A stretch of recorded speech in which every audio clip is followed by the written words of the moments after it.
اے اللہ اس لڑکی کی مجبوری کا فائدہ اٹھانے کے لیے میں نے یہ طے کیا کہ میں 100 درہم تجھے دوں گا، مگر میں بدلے میں تیری عزت کا سودا کروں گا، تجھے میری آرزو پوری کرنی پڑے گی، میرے ساتھ بدکاری کرنی پڑے گی۔ لڑکی مجبور تھی، گھر میں اناج کا ایک دانہ نہیں تھا، لڑکی تیار ہو گئی۔ اے اللہ جب میں اپنے اس ارادے کے لیے بالکل تیار، اور لڑکی بھی مجبوری کی حالت میں تیار ہو چکی ہے، جب وہ لڑکی میرے پاس آئی اور میں نے اس کے ساتھ غلط کام کرنے کی پوری تیاری کر لی، تو عین موقع پر جب اس گناہ کو میں کرنے ہی والا تھا، اس لڑکی کے منہ سے ایک لفظ نکلا، اتق اللہ اتق اللہ ولا تفض الخاتم الا بحقہ، کہ اے اللہ کے بندے یہ تو کیا کرنے جا رہا ہے، تو ایک حرام کام کرنے جا رہا ہے، اللہ سے ڈر،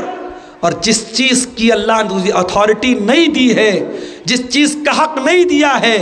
اس چیز کو استعمال کرنے کا تجھے کوئی رائٹ نہیں ہے، وہ کام تو مت کر۔ اتنا سننا تھا، اے اللہ اس نے تیرا نام لیا تھا، میں زنا کرنے والا تھا، میں بدکاری کرنے والا تھا، تیرا نام اس لڑکی نے لیا، تیرا ڈر میرے دل میں پیدا ہوا، میں نے کہا جا میں یہ کام نہیں کروں گا، میں نے اس کو جانے دیا، 100 درہم بھی 100 دینار بھی اس کو دے دیے۔ اے اللہ یہ کام اگر میں نے تیرے ڈر سے کیا ہے اور تیری خوشی کے لیے کیا ہے تو ہماری اس مصیبت کو دور کر دے۔ اللہ کے نبی فرماتے ہیں وہ 3 لوگ تھے، تینوں نے الگ الگ دعا کی تھی، تینوں کی دعا کو اللہ نے قبول کیا، اور جو اس گفا کے دہانے پر جو چٹان آ کر کے ان کا راستہ جس نے بند کر دیا تھا، وہ چٹان ہٹ گئی اور تینوں غار میں سے نکل گئے۔ میرے عزیز ساتھیوں، یہ تقویٰ، یہ اللہ کا ڈر، یہ ایمان کی نشانی ہے۔ میں جانتا ہوں یہ مشکل دور ہے،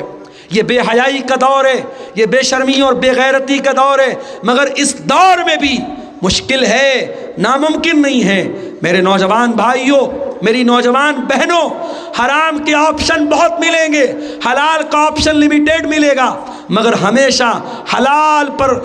کو اپنے لیے کافی سمجھنا، حرام راستہ کبھی مت اپنانا۔ اور اگر کبھی زندگی میں قدم بہکنے لگے، زندگی میں غلط راستے کی طرف قدم جانے لگے، تو یوسف علیہ السلام کو یاد کر لینا۔ میرے نوجوانوں، اگر تم اسمارٹ اور ہینڈسم ہو اور تمہیں یہ ڈر ہے کہ تم لڑکیوں کے چکر میں پھنس جاؤ گے، اور میری بہنوں اگر تم بہت خوبصورت ہو اور تمہیں اس بات کا ڈر ہے کہ تمہاری خوبصورتی تمہیں بدکاری اور زناکاری کے فتنے میں ڈال دے گی، تو اپنی بہنوں سے بھی کہنا چاہوں گا، اپنے بھائیوں سے بھی کہنا چاہوں گا کہ یاد کر لینا اللہ کا ایک بندہ تھا جس کا نام یوسف تھا، اور یوسف علیہ السلام اتنے خوبصورت تھے کہ اللہ کے نبی فرماتے ہیں دنیا کی آدھی خوبصورتی یوسف کو دی گئی تھی۔ اتنے خوبصورت تھے کہ ان کو دیکھ کر مصر کی عورتوں نے اپنے ہاتھ کاٹ ڈالے تھے، لیکن وہی یوسف جس عورت کے گھر میں رہتے تھے، جس کا نام زلیخا، علماء نے اور علماء تفسیر نے اس کا نام بتایا زلیخا نام کی وہ عورت جس کے گھر میں یوسف علیہ السلام رہتے تھے، بہت خوبصورت تھی۔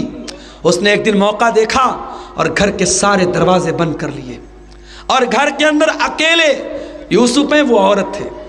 آج تو ہمارا نوجوان زناکاری اور بدکاری کے موقع تلاش کرتا ہے، کسی لڑکی کا نمبر مل جائے، کسی لڑکی کا کانٹیکٹ مل جائے، کسی سے راہ و رسم بڑھانے کا راستہ مل جائے۔ یوسف کو تو راستہ مل رہا ہے، لڑکی خود بلا رہی ہے، عورت خود بلا رہی ہے، گھر کے دروازے بند، کھڑکیاں بند، کوئی CCTV کیمرہ نہیں، کوئی موبائل کی ریکارڈنگ کا ڈر نہیں، کسی پولیس کا ڈر نہیں، عورت خود اس گھر کی ملکہ ہے، اور عورت خود کہہ رہی ہے ہائی تلق، اے یوسف آ جاؤ میری باہوں میں۔ قال معاذ اللہ انہ ربی احسن مثوایا انہ لا یفلح الظالمون۔ حضرت یوسف نے کہا نہیں، میں اللہ کی پناہ چاہتا ہوں، اے زلیخا، اے اس گھر کی ملکہ، اے میری مالکن، میں یہ کام نہیں کر سکتا، میں اتنا نمک حرام نہیں ہوں، تیرے گھر میں مجھے ٹھکانہ ملا ہے، تیرے شوہر نے مجھے اس گھر میں رہنے کو ٹھکانہ دیا ہے، میں تیرے شوہر کے ساتھ اتنی بڑی خیانت کروں، یہ گناہ میں نہیں کر سکتا۔ یوسف علیہ السلام نے اپنے دامن کو بچایا اور عورت نے حملہ کیا۔